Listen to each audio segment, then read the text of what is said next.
Welcome to 360 Tamil. சிஐடியை பொறுத்த வரைக்கும் season 2 வந்திருக்கு. மொத்தமா 90 எபிசோடு இப்போ வரைக்கும் ரிலீஸ் ஆயிருக்கு. எல்லா எபிசோடும் எப்படி இருக்கும்னு எனக்கு தெரியல. பெஸ்டா ஒரு எபிசோட உங்களுக்காக நான் கொண்டு வந்திருக்கேன். இந்த எபிசோடு பேரு ரூம் நம்பர் 804 அப்படின்றது. இந்த எபிசோடு கதையே சூப்பரா இருக்கும். நான் முதல்ல பிளாட்டை பத்தி சொல்றேன். அது என்னன்னு பாத்தீங்கன்னா, ஒரு ஹோட்டல்ல ஒருத்தர் ஒய்ஃபோட தங்குறதுக்காக வந்திருப்பாரு. வெளியே போயிட்டு திரும்பி உள்ள வரலாம்னு நினைக்கும் போது அப்படி ஒரு ரூமே இல்லைன்ற மாதிரி சொல்றாங்க. ஆக்சுவலா இவர் 8th ஃப்ளோர்ல 804 அப்படின்ற ரூம்ல தான் இருந்திருப்பாரு. 8th ஃப்ளோரே இந்த ஹோட்டல்ல இல்லன்ற மாதிரி சொல்றாங்க. என்ன சொல்றீங்க? என் ஒய்ஃபு கூட நான் கொஞ்ச நேரத்துக்கு முன்னாடி வந்தனே அப்படின்ற மாதிரிலாம் ஹஸ்பண்ட் ஷாக் ஆகுறாரு. ஆனா அந்த மாதிரி ரூம் இல்ல, வெளியே போங்கன்ற மாதிரி அவரை துரத்தி விடுறாங்க. அவருமே சிஐடி கிட்ட ஹெல்ப் கேட்கிறாரு. சிஐடியும் அந்த ஹோட்டல்ல அந்த மாதிரி ரூம் இருக்கா இல்லையான்ற மாதிரி விசாரிக்கிறாங்க. கடைசியில என்ன ஆச்சுன்னு சொல்றது தான் கதையா இருக்கும். கதையாவே உங்களுக்கு ரொம்ப பிடிச்சிருக்கும்னு நினைக்கிறேன். ஃபுல் எக்ஸ்பிளனேஷனை கண்டினியூ பண்ணுங்க. இது பிடிச்சிருக்குன்னு சொன்னீங்கன்னா ரெகுலரா இந்த வீடியோவை நான் கொண்டு வரதுக்கு ட்ரை பண்றேன். எக்ஸ்பிளனேஷனுக்குள்ள போறதுக்கு முன்னாடி வீடியோக்கு ஒரு லைக் போடுங்க. அது மூலியமா இந்த வீடியோ இன்னும் நிறைய பேர்கிட்ட கொண்டு போய் சேர்க்கப்படும். மேற்கொண்டு டைம் வேஸ்ட் பண்ணாம நம்ம நேரடியா எக்ஸ்பிளனேஷனுக்குள்ள போயிடலாம். எபிசோட ஸ்டார்டிங் சீனே வினய்ன்ற ஒரு நபரை காட்டுறாங்க. இவர் ஒரு ஹோட்டல் பார்க்கிங்க்கு கார்ல வந்து நிக்கிறாரு. இவர் வெளியே போய் சிப்ஸ் பேக்கெட்லாம் வாங்கிட்டு வந்திருக்காரு போல. சரக்கு அடிக்கிறதுக்கு யூஸ் பண்ணுவாங்கல்ல, அதுக்காக தான் வாங்கிட்டு வந்திருக்காரு. இப்ப இவரோட ஒய்ஃபை பார்க்க போலாம் அப்படின்ற மாதிரி ஹோட்டல் ரூம் கிட்ட வந்துடுறாரு. இப்ப வந்தவர் லிஃப்ட் கிட்ட வந்தவர் 8th ஃப்ளோருக்கு போங்கன்ற மாதிரி அங்க இருக்க ஆபரேட்டரை பார்த்து சொல்லிட்டாரு. எது 8th ஃப்ளோரா? சரி, இங்க 8th ஃப்ளோரே இல்லன்னு சொல்றாரு. எது இல்லையா? கொஞ்ச நேரத்துக்கு முன்னாடி ஒய்ஃபு கூட நான் வந்தனே, 8th ஃப்ளோர்லாம் இருந்ததுன்ற மாதிரி அங்க பாக்குறாரு. பார்த்தா 7 ஃப்ளோர் தான் இருக்கு, 8th ஃப்ளோரே இல்லன்ற மாதிரி இருக்கு. இந்த விஷயத்தை வினயால ஏத்துக்கவே முடியல. 8th ஃப்ளோர் இருந்தது, இப்ப எப்படி காணாம போச்சு அப்படின்ற மாதிரி கேக்குறாரு. சார், இங்க 8th ஃப்ளோரே இல்ல சார், நீங்க உளறிட்டு இருக்கீங்க அப்படின்ற மாதிரிலாம் ஆபரேட்டர் சொல்றான். இதனால டென்ஷனான இவர் இருக்காரு பாத்தீங்களா, ரிசப்ஷன்ல இருக்க பொண்ணு கிட்ட பேசுறதுக்காக வந்துடுறாரு. 8th ஃப்ளோர் எங்கன்ற மாதிரிலாம் கேக்குறாரு. 8th ஃப்ளோரே இந்த ஹோட்டல்ல இல்லன்ற மாதிரிலாம் அந்த பொண்ணு சொல்றாங்க. நான் 804 ரூமை பார்த்தன்ற மாதிரி இவர் பிரச்சனை பண்றாரு. அப்பன்னு பார்த்து மேனேஜர் வந்துடுறாரு. என்ன வேணும்ன்ற மாதிரிலாம் கேட்கிறாரு. அப்பதான் இவர் குடிச்சிருக்கிறது தெரிய வருது. குடிச்சிருக்கீங்களா? நீங்க உளறிட்டு இருக்கீங்க.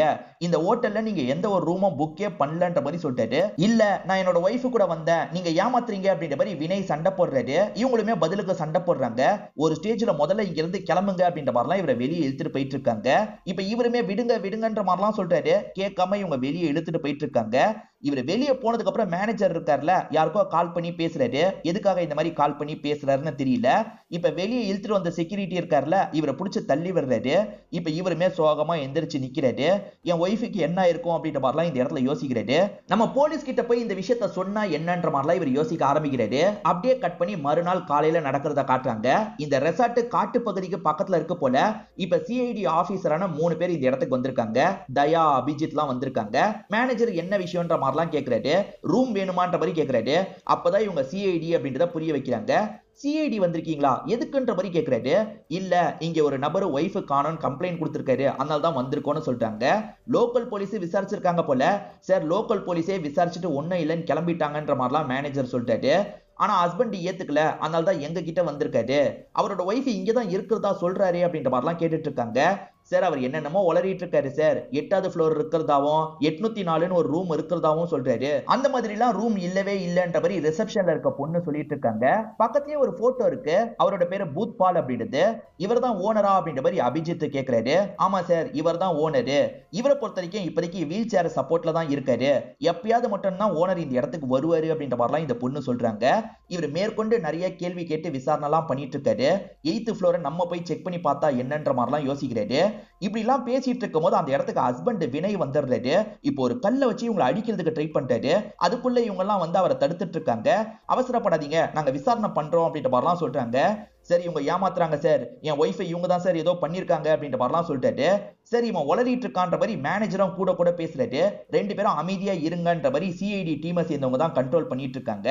சரி, செக் பண்ணி பார்க்கலாம், லிஃப்ட் இருக்கிற இடத்துக்கு போலான்ற மாதிரி இவங்களுமே வினய் கூட சேர்ந்து நடக்கிறாங்க. இப்ப இந்த மேனேஜர் இருக்கார்ல, ஓனருக்கு கால் பண்ணி சிஐடி வந்திருக்காங்கன்ற மாதிரி சொல்லிட்டாரு. இப்ப இவருமே பின்னாடி நடந்து அந்த லிஃப்ட் இருக்கிற இடத்துக்கு வந்துடுறாரு. 8th ஃப்ளோருக்கு போங்கன்ற மாதிரி சொல்றாங்க. சார், 8th ஃப்ளோரே இல்ல சார், நீங்களே பாருங்கன்ற மாதிரி காட்டுறாங்க. 7 ஃப்ளோர் தான் இருக்கு.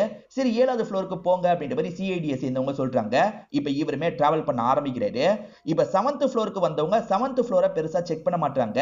படிக்கட் வழியா மேல் ஃப்ளோருக்கு போலான்ற மாதிரி யோசிக்கிறாங்க. இருக்காங்க. இப்ப படிக்கட் வழியா எல்லாருமே மேல இருக்க ஃப்ளோருக்கு வந்துடுறாங்க. அது பார்த்தா மொட்டை மாடியா இருக்கும்.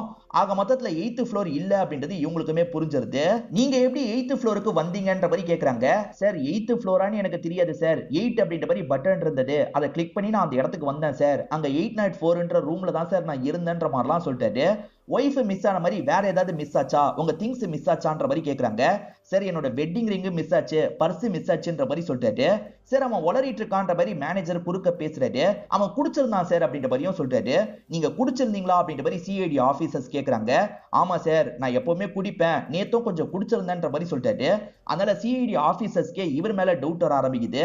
இவர் உண்மையதான் சொல்றாரா அப்படின்ற மாதிரிலாம் யோசிக்கிறாங்க. சந்தேகப்படுற மாதிரி இவரை பார்த்து கேள்வி எல்லாம் கேட்டுட்டு இருக்காங்க. இதனால கோவப்பட்ட இவர் இருக்கார்ல, சார் இவன் தான் சார் என்னோட ஒய்ஃப் ஏதோ பண்ணிருக்கான் அப்படின்ற மாதிரி அந்த மேனேஜர் கிட்ட சண்டைக்கு போறாரு. அந்த சண்டையில இவர் கீழே விழுந்து மயக்கமாயிடுறாரு. இவர் கொஞ்சம் ஹெல்த் ரீதியா வீக்கா இருக்காருன்னு புரிஞ்சு ஹாஸ்பிட்டலுக்கு அனுப்பி வச்சிடுறாங்க. இந்த ஹஸ்பண்ட் சொல்றது உண்மையா பொய்யான்ற மாதிரிலாம் யோசிக்கிறாங்க. இத பத்தி தயாவும் அபிஜித்தும் பேசிக்கிட்டே வந்துட்டு இருக்காங்க. அப்பதான் ஒரு பெரியவர் இந்த ரெஸ்டாரண்ட்டுக்கு பக்கத்துல பாட்டு பாடிட்டு இருக்க சவுண்ட் கேக்குது. என்ன இங்க உட்காந்து பாட்டு பாடிட்டு இருக்காருன்ற மாதிரி அவர்கிட்ட பேசுறதுக்காக இவங்களுமே வந்துடுறாங்க. பாட்டெல்லாம் சூப்பரா பாடுறீங்கன்ற மாதிரி முதல்ல அந்த பெரியவரை பாராட்டுறாங்க. அந்த பெரியவர் பாடினாரு பாத்தீங்களா, அதுல பூத்பால் பூத்பால் அப்படின்ற வார்த்தை வந்திருக்கும். ஆக்சுவலா இந்த ரெஸ்டாரண்டோட ஓனர் பேர் தான் பூத்பாலா இருக்கும். பூத்பால் உங்களுக்கு தெரியும் போலயே, அவர் சம்பந்தமா பாட்டெல்லாம் பாடிட்டு இருக்கீங்க அப்படின்ற மாதிரி கேக்குறாங்க. பூத்பாலை யாருக்கு தான் தெரியாது, இந்த ஊர்ல எல்லாருக்குமே தெரியும். ஒரு காலத்துல நிறைய லேடிஸ் இங்க காணாம போனாங்க. அந்த பூத்பாலு பொண்ணுங்க விஷயத்துல கொஞ்சம் வீக்கானவன். அவன் இருக்கும் போது நிறைய பொண்ணுங்க காணாம போனாங்க. அதுக்கப்புறம் அவனோட பையனும் அப்படிதான் இருந்தான். அவன் பேரு மகேஷ் அப்படின்றது. அவனுமே நிறைய பொண்ணுங்களை என்னென்னமோ பண்ணிருக்கான் சார். வெளியே சொல்ல முடியாத அளவுக்கு கேஸ் எல்லாம் மறைச்சிருக்காங்க. அந்த மகேஷ் மாடியில இருந்து குதிச்சு தற்கொலை பண்ணி இறந்து போயிட்டான். இந்த விஷயத்தை கிரியேட் பண்ணி தான் பாட்டு மாதிரி பாடிட்டு இருக்கன்ற மாதிரிலாம் இந்த பெரியவர் சொல்லிட்டாரு. சோ அப்பா பையன் ரெண்டு பேருமே மோசமானவங்கன்றது தெரிய வருது. அதுல பையன் உயிரோட இல்ல, அப்பா மட்டும் தான் உயிரோட இருக்காரு. இத பத்திலாம் இவங்க சீஃப் கிட்ட பேசிட்டு இருக்காங்க. சீஃப் கிட்ட என்ன சொல்றாங்கன்னா, அங்க உண்மையிலேயே ஏதோ பிரச்சனை இருக்கு போலன்ற மாதிரிலாம் சொல்லிட்டாங்க. அப்ப நீங்க அந்த இடத்துல விசாரணை பண்றதுக்கு போக கூடாது, ஸ்டே பண்றதுக்கு போனோம். பங்கஜும் பூர்வியும் அந்த இடத்துக்கு போகட்டும்ன்ற மாதிரி சொல்லிட்டாரு. அடுத்த ஷாட்டே பங்கஜ் பூர்வி இந்த இடத்துக்கு வராங்க. புதுசா கல்யாணம் ஆன ஜோடி மாதிரி இந்த இடத்துக்கு வந்திருக்காங்க. எத்தனை நாள் ஸ்டே பண்ண போறீங்கன்ற மாதிரி அங்க இருக்க பொண்ணு கேக்குறாங்க. ஒரு வாரம் ஸ்டே பண்ண போறோம், எனக்கு வியூலாம் நல்லா இருக்கணும், அதனால 8th ஃப்ளோர்ல ரூம் இருந்தா தாங்கன்ற மாதிரி கேக்குறாரு. சரி இங்க மொத்தமே 7 ஃப்ளோர் தான் இருக்குன்ற மாதிரி இந்த பொண்ணு சொல்றாங்க. அப்ப பிரச்சனை இல்ல, 7வது ஃப்ளோர்லயே ஏதாவது ரூமை தாங்கன்ற மாதிரி கேக்குறாரு. இந்த லேடியும் 7வது ஃப்ளோர்ல இருக்க ஒரு ரூமை தந்துடுறாங்க. இவங்க சாவியை வாங்கிட்டு இங்க இருந்து கிளம்ப ஆரம்பிக்கிறாங்க. இது எல்லாத்தையுமே மேனேஜர் கவனிச்சிருப்பாரு. அவங்க 8th ஃப்ளோர்னு முதல்ல கேட்டாங்கல்ல, அதனாலேயே இவங்க சிஐடி ஆபீசரா இருக்க வாய்ப்பு இருக்குன்னு சந்தேகப்படுறாரு. இவங்க ரெண்டு பேரும் இந்த ஹோட்டல் முழுக்க செக் பண்றதுக்காக தான் வந்திருக்காங்க. இப்ப கேமராவெல்லாம் உடம்புல செட் பண்ணிடுறாங்க. இவங்க பாக்குற விஷயத்த இவங்க டீமும் பார்க்கணும்ன்றதுக்காக இப்படி செட் பண்ணிடுறாங்க. இப்போ ஒவ்வொரு இடமா இவங்களுமே தேடி பார்த்துக்கிட்டே வந்துட்டு இருக்காங்க. அப்போ ஒரு இடத்துல ரத்தம்லாம் சிந்தி இருக்கு. அதை ஒருத்தர் கிளீன் பண்ணிட்டு இருக்காரு. எப்படி ரத்தம் வந்தது அப்படின்ற மாதிரி கேக்குறாங்க. எனக்கு தெரியாது அப்படின்ற மாதிரி அவர் சொல்லிட்டாரு. அதுக்கு கொஞ்சம் தள்ளி தான் கிச்சன்லாம் இருக்கும். அந்த இடத்துக்கு போலான்ற மாதிரி இவங்க வந்துட்டு இருக்காங்க. அந்த இடத்துல பார்த்தா திடீர்னு செஃப் கத்தியோட வராரு. இவங்க பார்த்து செம்மையா பயந்துடுறாங்க. அந்த செஃப்போட கத்தியில ரத்தம் இருக்குல்ல, என்னன்ற மாதிரி இவங்க பார்த்து கேக்குறாங்க. சமையல் வேலை எல்லாம் பார்த்தேன், அதனால தான் இப்படி ரத்தம் இருக்கு. நாங்க மிருகத்தெல்லாம் பிடிச்சி அதை சமைப்போன்ற மாதிரி சொல்லிட்டாரு. காட்டு பகுதியில மிருகம் இருக்குல்ல, அதை பிடிச்சி சமைப்பாரு போல. அந்த மிருகம் கொஞ்சம் காயப்பட்ட மாதிரி ஓடிச்சு, அதனால தான் ரத்தம் வந்துருச்சு அப்படின்ற மாதிரி சொல்லிட்டாரு. சரி ஓகேன்ற மாதிரி இவங்களுமே ஏத்துக்கிறாங்க. உங்களுக்கு சாப்பிடுறதுக்கு என்ன வேணும்ன்ற மாதிரி செஃப் கேக்குறாரு. ஏதாவது தேவைப்பட்டா சொல்றோன்ற மாதிரி இவங்களும் இங்க இருந்து கிளம்புறாங்க. இப்ப அபிஜித் இருக்கார்ல, அந்த ஹோட்டலோட காம்படிட்டர் ஹோட்டலுக்கு விசாரணை பண்றதுக்காக வந்திருக்காரு. ஏன்னா இவங்க கூட அந்த ஹோட்டலோட பேரை கெடுக்கிறதுக்காக இப்படி பண்ண வாய்ப்பு இருக்குல்ல, அதனால தான் விசாரணை பண்றதுக்காக வந்திருக்காரு. இவர் விசாரணை பண்ணிட்டு இருக்கும் போது ஒருத்தர் எட்டி எட்டி பாக்குறாரு. அபிஜித் கவனிக்கும் போது மட்டும் ஒளிஞ்சுக்கிறாரு. அவர் மேல இவருக்கு சந்தேகம் வருது. இப்ப அவர் அசரும் போது சட்டுன்னு அவருக்கு பக்கத்துல வந்து நிக்கிறாரு. எதுக்காக நான் எட்டி எட்டி பார்த்த, பூத்பாலை பத்தி பேசினதா அப்படி கவனிக்கிறேன்னா பூத்பாலை உனக்கு தெரியுமான்ற மாதிரி கேக்குறாரு. ஆமா சார், அவர் எனக்கு நல்லா தெரியும்ன்ற மாதிரி கையை காட்டுறாரு.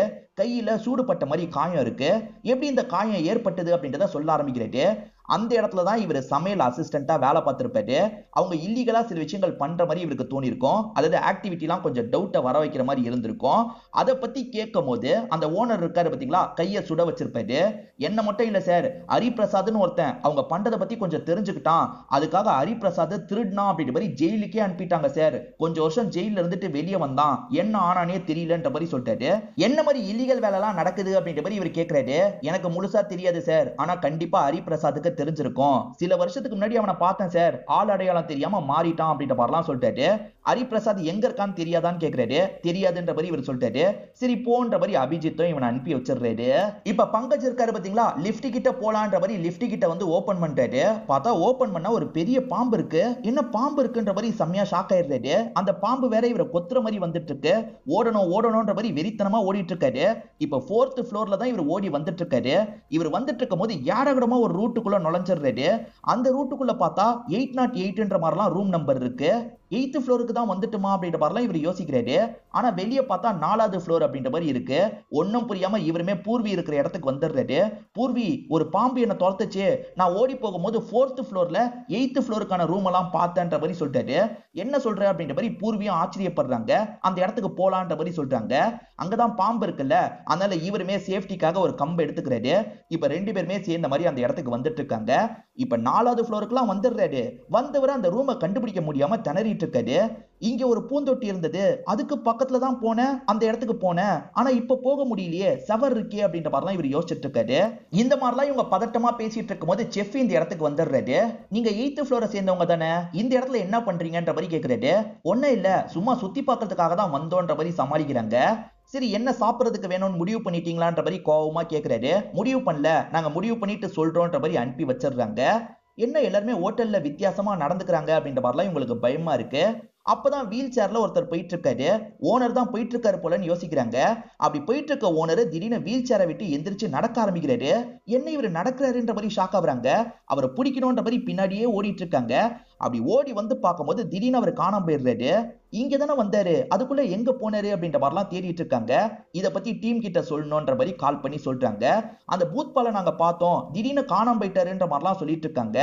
அதே சமயம் பூத்பால் இருக்காரு பாத்தீங்களா, ஆபீஸ்ல இருக்க சீஃபை பாக்குறதுக்காக வந்துட்டு இருக்காரு.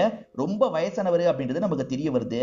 பூர்வி, அந்த பூத்பால் இங்கதான் வந்திருக்காரு, இதை விட நல்ல சமயம் கிடைக்காது, எப்படியாவது அவரோட பர்சனல் ரூம்ல போய் செக் பண்ணு அப்படின்ற மாதிரிலாம் சொல்லிட்டாரு. அதுக்கப்புறம் இந்த பூத்பால் கிட்ட பேசுறதுக்காக வந்துடுறாரு. பூத்பால் இருக்காருல, எதுக்காக சார் அந்த இடத்துக்கு வந்து விசாரணை எல்லாம் பண்ணிட்டு இருக்கீங்க, என்ன சார் பிரச்சனை அப்படின்ற மாதிரிலாம் கேட்கிறாரு. இவங்களுமே ஒவ்வொரு பிரச்சனையா கேட்கறாங்க. ஆக்சுவலா ஒரு ஒர்க்கரோட கையை நீங்க சுட வச்சிருக்கீங்க, ஏன் இப்படி பண்ணீங்கன்ற மாதிரி கேட்கறாங்க. சார், அவன் ரொம்ப மோசமா நடந்துகிட்டான், ஒரு சண்டையில அந்த மாதிரி நடந்துருச்சு சார், மத்தபடி நான் யாரையும் காயப்படுத்த மாட்டேன்ற மாதிரிலாம் சொல்லிட்டாரு. எது காயப்படுத்த மாட்டீங்களா? ஹரிபிரசாத்னு ஒருத்தன் நீங்க பண்ண ஏதோ ஒரு விஷயத்த பார்த்திருக்கான், அதனால அவன் திருடினான்ற மாதிரி பழி போட்டு நீங்க ஜெயிலுக்கு அனுப்பியிருக்கீங்க, உண்மையை சொல்லுங்கன்ற மாதிரிலாம் கேட்கறாங்க. சார், அந்த ஹரிபிரசாத் சரியான திருடன் சார், அடிக்கடி எங்களோட ஹோட்டல்ல இருக்க பொருள்லாம் திருடிட்டு இருந்தான், அதை கண்டுபிடிச்சுதான் நான் போலீஸ் கிட்ட மாட்டி விட்டேன் சார். எங்க ஹோட்டலை பத்தி எல்லாருமே வதந்தி தான் பரப்பிட்டு இருக்காங்க, அவங்க சொல்ற மாதிரி எதுவுமே இல்ல சார், நாங்க ஒழுக்கமா தான் ஹோட்டலை ரன் பண்ணிட்டு இருக்கோன்ற மாதிரி சொல்லிட்டாரு. உங்க பையனை பத்தி ஒவ்வொன்னு சொல்றாங்களே, அதெல்லாம் உண்மையான்ற மாதிரி கேக்குறாங்க. என் பையன் மகேஷ் பொண்ணுங்க விஷயத்துல கொஞ்சம் அப்படி இப்படிதான் சார் இருந்தான், நான் பயங்கரமா அவனை கண்டிப்பேன், ஒரு ஸ்டேஜ்ல அவனுமே தற்கொலை பண்ணி இறந்து போயிட்டான் சார், இதுதான் நடந்தது அப்படின்ற மாதிரிலாம் சொல்லிட்டு இருக்காரு. இப்ப அப்படியே கட் பண்ணி அந்த சைட்ல பூர்வியை நமக்கு காட்டுறாங்க. பூர்வி எப்படியாவது அவரோட ரூம் கீயை எடுக்கணும்ன்ற மாதிரி யோசிக்கிறாங்க. வெளியே வந்து தேன் கூடு இருக்கு, அதை கலைச்சிடலாம் அப்படின்ற மாதிரி இவங்க கலைச்சிடுறாங்க. இப்ப கலைச்சதுனால உள்ள தேனிலாம் வந்துருது இல்ல, எல்லாருமே தெரிச்சு ஓடிட்டு இருக்காங்க. ரிசப்ஷன்ல இருக்க பொண்ணும் தெரிச்சு ஓடிடுவாங்க. அந்த இடத்துக்கு பூர்வி வந்து சாவி எடுத்துடுறாங்க. இந்த சைடு இவர் பேசிட்டு இருக்கும் போது கரெக்டா ஹோட்டல்ல பிரச்சனைன்ற மாதிரி கால் வருது. சார், ஹோட்டல்ல பிரச்சனையா, நான் போகணுன்ற மாதிரி இவருமே இங்க இருந்து கிளம்ப ஆரம்பிக்கிறாரு. இவர் கிளம்பி போகும்போது இவங்களோட டீமை சேர்ந்த ஒருத்தர் இருக்காருல, இந்த பூத்பாலோட ஃபுல் ரெக்கார்டையும் எடுத்துட்டு வந்து இவங்க கிட்ட பேச ஆரம்பிக்கிறாரு. ஆக்சுவலா இந்த பூத்பால் பையனோட கேஸை வேகமா முடிச்சிருக்காரு சார், அதே மாதிரி ஹரிபிரசாத் மேல தப்பு இல்லைன்ற மாதிரி தான் விசாரணை பண்ண போலீஸ் சொல்றாரு. காசை வாங்கிட்டு மேல் லெவல்ல இருக்க ஆபீசர் தான் கேஸை முடிச்சிருக்காரு. சோ இந்த பூத்பால் இவர் சொல்ற மாதிரி நல்லவரா இருக்க வாய்ப்பு இல்ல சார், கண்டிப்பா அங்க ஏதோ தப்பு நடக்குது அப்படின்ற மாதிரிலாம் அசிஸ்டன்ட் சொல்றாரு. இப்ப இவங்களுமே அந்த பூத்பாலோட ரூம்குள்ள வந்துடுறாங்க. மத்த ரூமை கம்பேர் பண்ணும்போது ரொம்ப சின்னதா இருக்கு, என்ன பூத்பாலே இவ்வளவு சின்ன ரூம்ல தான் இருக்காரான்ற மாதிரிலாம் யோசிக்கிறாங்க. இப்ப செவத்துல தெரியாம இடிக்கும் போது சவுண்ட் வித்தியாசமா கேக்குது, என்ன வித்தியாசமா கேக்குது அப்படின்ற மாதிரிலாம் யோசிக்கிறாங்க. இத பத்தி டீம் கிட்ட சொல்லலாம் அப்படின்ற மாதிரி இவங்களுமே வெளியே வந்து டீம் கிட்ட பேசுறதுக்கு நினைக்கிறாங்க. இவங்க மும்முரமா டீம் கிட்ட பேசலாம்னு நினைக்கும் போது கீழே பாம்பு வருது, இவங்க கால்லயே கொத்திடுது, இவங்க வலியால பயங்கரமா துடிச்சிட்டு இருக்காங்க. இவங்க கிட்ட பேசலான்னு ஒருத்தர் வந்திருப்பாரு, பார்த்தா இவங்க மயங்கின மாதிரி விழுந்து கிடக்குறாங்க. சார், அவ மயங்கிருக்கா போல அப்படின்ற மாதிரிலாம் சொல்றாரு. என்னாச்சு ஏதாச்சு அப்படின்ற மாதிரி எல்லாருமே ஷாக் ஆகுறாங்க. அவங்க எங்க இருக்காங்கன்றத அவங்களோட கேமரா மூலியமா இவங்க கண்டுபிடிக்கிறாங்க. பங்கஜ், உடனே அந்த இடத்துக்கு போ, பூர்விக்கு ஏதோ பிரச்சனை போலன்ற மாதிரி சொல்லிட்டாங்க. போறன்ற மாதிரி பங்கஜும் அந்த இடத்துக்கு வந்துடுறாரு. அவர் வந்து பார்க்கும்போது பாம்பு கடிச்சிருக்கு அப்படின்றது தெரிய வருது. சார், பாம்பு கடிச்சிருக்கு சார், உடனே இந்த இடத்துக்கு வாங்க சார் அப்படின்ற மாதிரிலாம் சொல்லிட்டாரு. சரின்ற மாதிரி டீமை சேர்ந்தவங்களும் ஏத்துக்கிறாங்க. இதெல்லாம் எங்க நடக்குதுன்னா 4th ஃப்ளோர்ல தான் நடந்துட்டு இருக்கு. இப்பதான் பங்கஜ் ஒரு விஷயத்தை கவனிக்கிறாரு. சார், கொஞ்ச நேரத்துக்கு முன்னாடி பூந்தொட்டி வேற ஒரு பக்கம் இருந்தது, இப்ப வேற ஒரு பக்கம் இருக்குன்னு சொல்றாரு. என்ன சொல்ற பங்கஜ் அப்படின்ற மாதிரி இவங்களும் கேட்டுட்டு இருக்காங்க. இப்ப பங்கஜ் அங்க இருக்க செவத்தை தொடுறாரு. பார்த்தா செவரே ஓபன் ஆகுது. சோ பூந்தொட்டியை இடம் மாத்தி வச்சா அந்த இடம் ஓபன் ஆகும் போல. ஓபன் பண்ணி போனா அந்த இடத்துல வந்து 804 803ன்ற மாதிரி நிறைய ரூம்லாம் இருக்கிறது தெரிய வருது. இத பத்தி டீம் கிட்ட இவர் சொல்றாரு. அதனால தயா இருக்கார்ல, அந்த இடத்துக்கு கிளம்பி வந்துடுறாரு. கொஞ்சம் கொஞ்சமா உள்ள வந்துட்டு இருக்காங்க. அங்க பார்த்தா ஒரு பெரிய ரூம் இருக்கு. அந்த ரூம்ல பாம்போட விஷத்தெல்லாம் சேர்த்து வச்சிருக்கிறது தெரிய வருது. இதை இவங்க பார்த்துட்டு இருக்கும் போது கரெக்டா அந்த செஃப் வந்துடுறாரு. அவர் தான் பாம்பு கிட்ட இருந்து விஷம்லாம் எடுத்துட்டு இருக்காரு போல. தப்பிச்சுதான் பாம்பு வெளியே வந்திருக்கு போல. இப்ப தயாவை அடிச்சிடலான்ற மாதிரி கையெல்லாம் ஓங்குறாரு. நம்ம தயாவை அடிக்க முடியுமா? தயா பிடிச்சி இந்த செஃப்பை பயங்கரமா அடிச்சிடுறாரு. இங்க என்ன நடக்குது ஒழுங்கா சொல்லுன்ற மாதிரிலாம் தயா கேட்கிறாரு. இந்த செஃப்பும் சொல்ல ஆரம்பிக்கிறாரு. பாம்பை பிடிச்சி விஷம் எடுக்கிறதுலாம் இல்லீகலான விஷயமா இருக்கும். இவங்க காட்டுல பாம்பை பிடிப்பாங்க போல, அது கிட்ட இருக்க விஷத்தெல்லாம் எடுத்து விற்பாங்க போல. அதை தான் தொடர்ச்சியா பண்ணிட்டு இருக்காங்க. பூத்பால் சொல்லி தான் இந்த விஷயத்த நான் பண்ணிட்டு இருக்கேன் அப்படின்ற மாதிரிலாம் இவன் சொல்லிட்டு இருக்கான். சோ இவங்க சீக்கிரட்டா சில விஷயங்கள் பண்றதுக்காக தனியா சில ரூமை ஏற்பாடு பண்ணி வச்சிருக்காங்க. 4th ஃப்ளோர்ல தான் அந்த ரூம் எல்லாம் ஏற்பாடு பண்ணி வச்சிருக்காங்க. அந்த வினயோட ஒய்ஃப் பேரு மாயா அப்படின்றது. மாயா எங்கன்ற மாதிரி இவர் கேக்குறாரு. அவங்க எங்கன்னா எனக்கு தெரியாது அப்படின்ற மாதிரி இவன் சொல்லிட்டு இருக்கான். உனக்கு தெரியாம இருக்கலாம், ஆனா பூத்பாலுக்கு தெரியும். பூத்பாலோட ரூமுக்கு கூட்டு போ அப்படின்ற மாதிரி சொல்றாங்க. சரி, கூட்டு போறேன் அப்படின்ற மாதிரி இவனுமே அந்த ரூமுக்கு கூட்டு வந்துடுறான். அந்த ரூம்ல பார்த்தா பூத்பால் இல்ல. அவரோட வீல் சேர் அங்கதான் இருக்கு, ஆனா அவர் இல்ல. வீல் சேர் இல்லாம எங்க போயிருப்பாரு அப்படின்ற மாதிரிலாம் தயா கேக்குறாரு. சத்தியமா எனக்கு தெரியல அப்படின்ற மாதிரிலாம் இவன் சொல்லிட்டு இருக்கான். இப்பதான் பூர்வி சம்பந்தமா இவங்களுக்கு நியூஸ் கிடைக்குது. கொஞ்சம் சீரியஸான கண்டிஷன்ல இருக்காங்க, நீங்களும் வாங்கன்ற மாதிரி சீஃப் சொல்றாரு. இவங்க ரெண்டு பேருமே கிளம்பலான்ற மாதிரி ஹாஸ்பிட்டலுக்கு வந்துடுறாங்க. இப்ப பூர்வி கொஞ்சம் கிரிட்டிக்கலான கண்டிஷன்ல இருக்காங்க. கூட இருந்து சீஃபும் கவனிச்சிட்டு இருக்காரு. இப்ப டாக்டர் லேடி ஊசி எல்லாம் போட்டுட்டு போறாங்க. அப்ப பூர்வி லைட்டா பேச ஆரம்பிக்கிறாங்க. சின்ன ரூமு ஆனா பெரிய இடம், சின்ன ரூமு ஆனா பெரிய இடம் அப்படின்ற மாதிரிலாம் சொல்லிட்டு இருக்காங்க. சோ பூர்வி நம்ம கிட்ட ஏதோ சொல்ல நினைக்கிறா போல அப்படின்ற மாதிரி இவங்களுமே புரிஞ்சுக்க ஆரம்பிக்கிறாங்க. தயா அந்த ரூமுக்கு போனார்ல, அந்த ரூம் சின்னதா இருந்தது அப்படின்ற மாதிரி சொல்லிட்டாரு. அதுக்கு அபிஜித் இருக்கார்ல, அப்ப சின்ன ரூம் மாதிரி தெரிஞ்சாலும் பெரிய ரூம் போல, நம்ம அந்த இடத்துல போய் செக் பண்ணலான்ற மாதிரி சொல்லிட்டாரு. இவங்க திரும்பி அந்த ரூமுக்கு வந்துடுறாங்க. அதாவது அந்த வயசான பெரியவரோட ரூமுக்கு வந்துடுறாங்க. அந்த ரூம்ல எல்லா பக்கமும் இவங்க செவத்துல கையை வச்சு தட்டி தட்டி பார்த்துட்டு இருக்காங்க. அப்படி பார்க்கும் போது ஒரு இடத்துல கார்ட்போர்டு இருக்கிறது இவங்களுக்கு தெரிய வருது. இப்ப தயா இருக்கார்ல, இந்த இடத்த உடைச்சிட்டு போலான்னு சொல்லிட்டாரு. இப்ப தயா உடைக்கிறாரு. இவங்க 3 பேருமே உள்ள வர ஆரம்பிக்கிறாங்க. இங்க ஒரு பெரிய ரூம் இருக்கிறது தெரியுது. அந்த ரூம்ல பார்த்தா பூத்பாலு கொல்லப்பட்டிருக்காரு. பூத்பாலை யாரு கொலை பண்ணது அப்படின்ற மாதிரிலாம் இவங்க யோசிக்கிறாங்க. இங்க இருக்க திங்ஸ் எல்லாம் செக் பண்ணும் போது தான் ஒரு விஷயம் தெரிய வருது. பூத்பாலுக்கு மகேஷ்னு ஒரு பையன் இருந்தான் பாத்தீங்களா, அவன் உயிரோட தான் இருக்கான்றது தெரிய வருது. நிறைய ட்ரக் வச்சிருக்கான், போதை மாத்திரை வச்சிருக்கான், மயக்க மருந்து வச்சிருக்கான். இங்க வர பெண்களுக்கே தெரியாம பெண்களை மயக்கமாக்கி அவங்க கூட ஒன்னாலாம் இருப்பான் போல. ஏன்னா நிறைய காண்டம் எல்லாம் கிடைக்குது. அதை வச்சுதான் இந்த மாதிரிலாம் இவங்க யோசிக்கிறாங்க. இப்படி யோசிச்சுக்கிட்டே இவங்க கொஞ்சம் முன்னாடி வந்து பாக்குறாங்க. பார்த்தா இங்க இருந்து ஒரு ரூட் போகுது. அந்த ரூட் எங்க போகுதுன்னு பாத்தீங்கன்னா காட்டு பகுதியை நோக்கி தான் போகுது. சோ காட்டு பகுதி கிட்ட தான் அவன் போயிட்டான் போல. மாயாவை ஏதாவது பண்ணியான்னு அப்பா கேட்டிருக்கலாம். அந்த ஆர்கியூமெண்ட்ல அப்பாவோட கதையை முடிச்சுட்டு போயிருக்கான் போலன்னு யோசிக்கிறாங்க. அந்த காட்டு பகுதியில போய் செக் பண்ணோம் அப்படின்ற மாதிரியும் யோசிக்கிறாங்க. இந்த சைடு ரிப்போர்ட் வருது. அதாவது மகேஷோட கேஸ ஒரு போலீஸ் வேக வேகமா முடிச்சார்ல, அந்த ரிப்போர்ட்டை எடுத்து பார்க்கும்போது நிறைய விஷயங்கள் மகேஷோட ஒத்து போல. மகேஷ் மாடியில இருந்து தற்கொலை பண்ணதா சொன்னாங்கல்ல, அப்படி தற்கொலை பண்ணதுக்கான போட்டோஸ் கூட இல்லாம இருக்கு. சோ மகேஷ் தற்கொலை பண்ணல, தற்கொலை பண்ண மாதிரி எல்லாரையும் நம்ப வச்சிருக்காங்க அப்படின்ற மாதிரி இவர் யோசிக்கிறாரு. பூத்பால் நடந்து போனதை நான் பார்த்தேன்ற மாதிரி பூர்வி சொன்னாங்கல்ல. சோ பூத்பால் நடந்து போல, பூத்பாலோட பையன் தான் நடந்து போயிருக்கான். அப்பா மாதிரியே அவனுமே அந்த இடத்துல இருந்திருக்கான். வர பெண்கள் கிட்ட எல்லை மீறி நடந்திருக்கான் போல அப்படின்ற மாதிரிலாம் இவங்க யோசிக்க ஆரம்பிக்கிறாங்க. இப்ப போலீஸ் வராங்கன்னு தெரிஞ்சோன்னே அந்த காட்டு பகுதிக்கு போய் ஒளிஞ்சிருக்கான். நம்ம டீம் போயிருக்காங்கல்ல, சீக்கிரமே அவனை கண்டுபிடிச்சிருவாங்க அப்படின்ற மாதிரிலாம் சீஃப் இந்த இடத்துல சொல்லிட்டு இருக்காரு. ஏறக்குறைய டீமை சேர்ந்த எல்லாருமே இந்த பகுதிக்கு வந்துடுறாங்க. இப்போ ஒரு இடம் விடாம டார்ச் லைட்டை யூஸ் பண்ணி இவங்க தேடிட்டு இருக்காங்க. இவங்க தேடி வந்துட்டு இருக்கும் போது அந்த மகேஷை நமக்கு காட்டுறாங்க.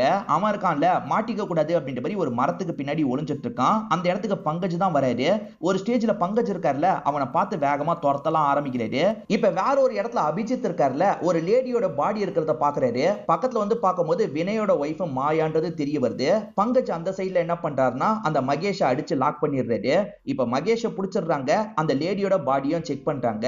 அந்த லேடியை யாரோ கத்தியால குத்தி சாவடிச்சிருக்காங்கன்னு தெரிய வருது. நீ தானே சாவடிச்சு அப்படின்ற மாதிரி மகேஷை போட்டு அடிச்சிட்டு இருக்காங்க.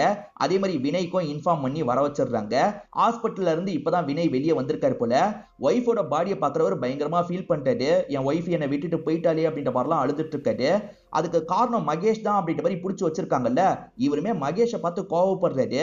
இப்ப சிஐடி கிட்ட இருக்க ஆயுதத்தை வாங்கி சட்டுன்னு அட்டாக் பண்றதுக்காக கையை ஓங்குறாரு. லெஃப்ட் ஹேண்டை யூஸ் பண்ணி தான் அட்டாக் பண்றதுக்காக போறாரு.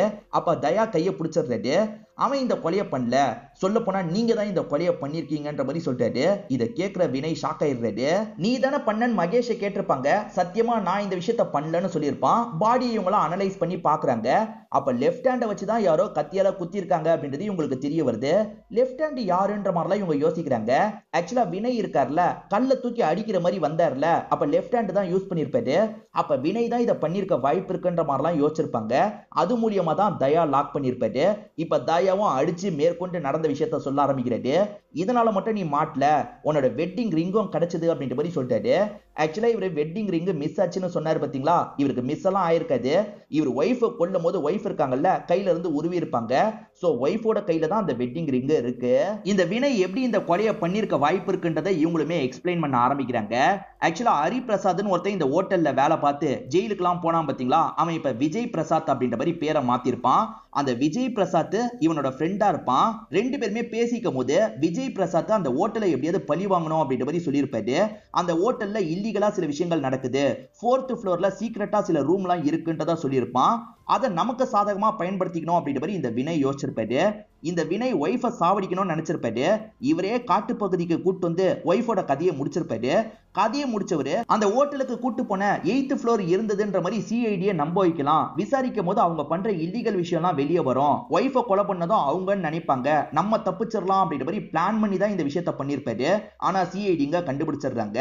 சிஐடிங்க அந்த ஹரி பிரசாத தேடினாங்க பாத்தீங்களா, அப்ப அவர் விஜய் பிரசாத்ன்ற பேர்ல இருக்கிறது உங்களுக்கு தெரிஞ்சிருக்கும். சோ அவன் மூலியமா தான் இவர் விஷயத்தை தெரிஞ்சிருக்காரு, இதெல்லாம் பண்ணிருக்காரு அப்படின்றத இவங்க கண்டுபிடிச்சிடுறாங்க.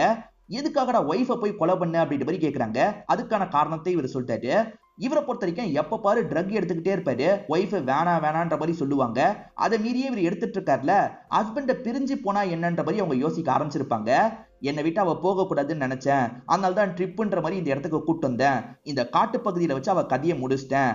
அதுக்கப்புறம் இந்த ஹோட்டல்ல இருக்கவங்கள மாட்டி விட்டுலாம், நம்ம தப்பிச்சிடலாம் நினைச்சுதான் இந்த விஷயத்த பண்ணேன். ஆனா இப்ப மாட்டிக்கிட்டேன் அப்படின்ற மாதிரிலாம் இவன் சொல்லிட்டு இருக்கான். ஸ்டார்டிங் மேனேஜர்லாம் பயந்த மாதிரி காமிச்சாங்கல்ல, ஏன்னா இந்த ஹோட்டல்ல இல்லீகல் வேலை நடக்குது, சிஐடி எல்லாம் வந்தா பிரச்சனைன்றதுக்காக தான் அந்த மேனேஜர் பயந்திருப்பாரு. பூத்பால் பயந்ததும் அதுக்குதான். பூத்பாலை பொறுத்த வரைக்கும் பையன் இந்த இடத்துல தப்பெல்லாம் பண்ணிட்டு இருக்கான், அது வெளியே வந்துட போகுதுன்ற மாதிரி பயந்திருப்பாரு.